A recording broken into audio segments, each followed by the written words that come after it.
everyone, and welcome to Mortal Stories, where we delve into the darker realms of reality.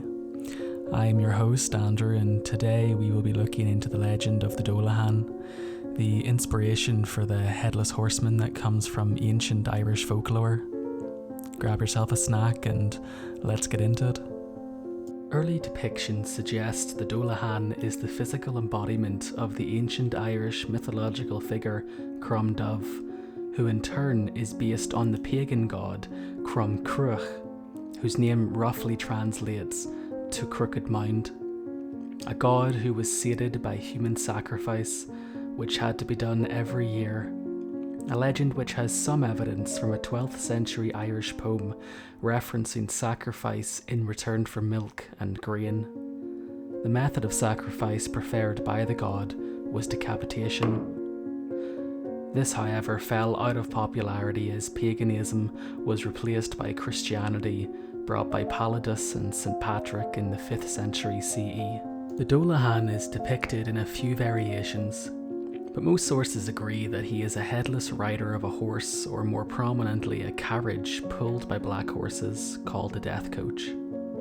The Dullahan carries his own head, holding it high in the air, with a hideous grin that reaches to both sides of his rotting, decapitated head, which is said to have the colour and consistency of mouldy cheese. His eyes are constantly moving around his head, and he can see far across the open countryside, and can even see clearly in the darkness. Riding in his wagon, which has a cover made from dried human skin, and decorated with funeral objects such as coffins, tombstones, and skulls with candles in them to light the way. The spokes of the wheels are made from human thigh bones, and the Dullahan drives his horses with a whip, which is a human spine. The overarching legend of the Dullahan is that wherever he stops his carriage, he will call out the name of a person, who will then drop dead instantly, and whose soul will be drawn out and enter the carriage to be taken away. There is no way to block the way of a riding Dullahan, as any locks, doors, or gates will open on his arrival, and anybody who witnesses or watches the Dullahan will apparently be next on his list, with him marking them by throwing blood on them or whipping their eyes out.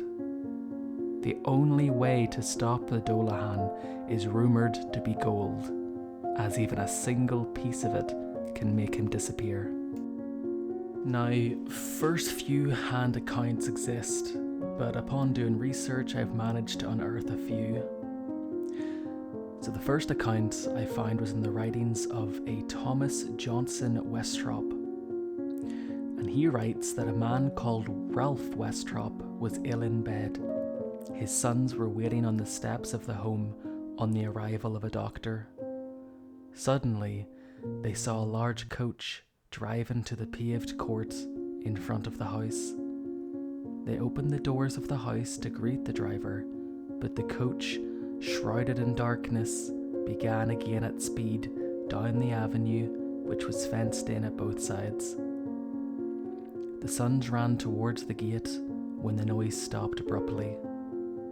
There was nothing there. They ran to the gate, and it was chained and secured. They then called the lodge keeper, who had been asleep and still had the keys of the gate lying next to him. Their father died the next morning. On the night of December 11th, 1876, a servant of the McNamara's was going on his rounds at Ennis-Timon, a beautiful spot in a wooded glen with a broad stream falling in a series of cascades. In the dark, he heard the rumbling of wheels on the back of the avenue, and knowing from the hour and place that no mortal vehicle could be coming, concluded that it was the death coach, and ran on, opening the gates before it. He had just enough time to open the third gate and throw himself on his face beside it, before he heard a coach go clanking past. It did not stop at the house but passed on, and the sound died away. On the following day, Admiral Sir Burton McNamara died in London. Now, this next account was told by a Mr. W.J. Fitzpatrick, who was a storyteller from County Down. So take from that what you will. He claimed to have seen the Dullahan, stating this: "I seen the Dullahan myself, stopping on the brow of the hill between Bryansford and Moneyscalp late one evening, just as the sun was setting. It was completely headless, but it held up its own head in its hand, and I heard it call out a name. I put my hand across my ears in case the name was my own, so I couldn't hear what it said.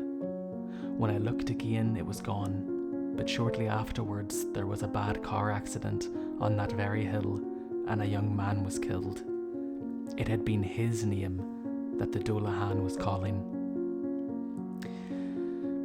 Interesting that he heard the name of the deceased being called out after apparently putting his hands over his ears, but there we go, an interesting perspective nonetheless. The next account I came across was from an anonymous source, so you just know you can't get more credible than that. Anyway, it discusses the Dullahan's weakness, which is apparently gold, and goes as such. "A man was on his way home one night between Roundstone and Ballyconnolly. It was just getting dark, and all of a sudden he heard the sound of a horse's hooves pounding along the road behind him. Looking around, he saw the Dullahan on his charger, hurtling towards him at a fair speed.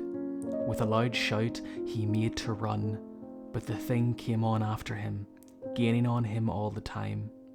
In truth, it would have overtaken him and carried him away had he not dropped a gold-headed pin from the folds of his shirt on the road behind him. There was a roar in the air above him, and when he looked again, the Dullahan was gone."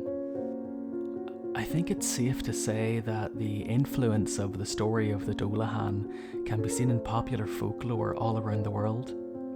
Arguably most famously, the story was taken by Irish immigrants to the United States and eventually evolved into the legend of Sleepy Hollow, a classic novel written by Washington Irvine in 1820. In this version, the Dullahan, or Headless Horseman as it's known as, is left open to the reader's interpretation as either a real figure or not. Other tellings of the tale involve a soldier killed in battle, having had his head blown off and body hastily buried, only for his spirit to return angrily and haunt the area, searching for his missing head. The story of the Dullahan is certainly an interesting one and is perfect for Halloween. I hope you enjoyed this first episode, and I hope to see you again soon for more. And just a gentle word of advice to anyone out alone at night: you never know who or what might be around the corner, waiting in their carriage to call out your name.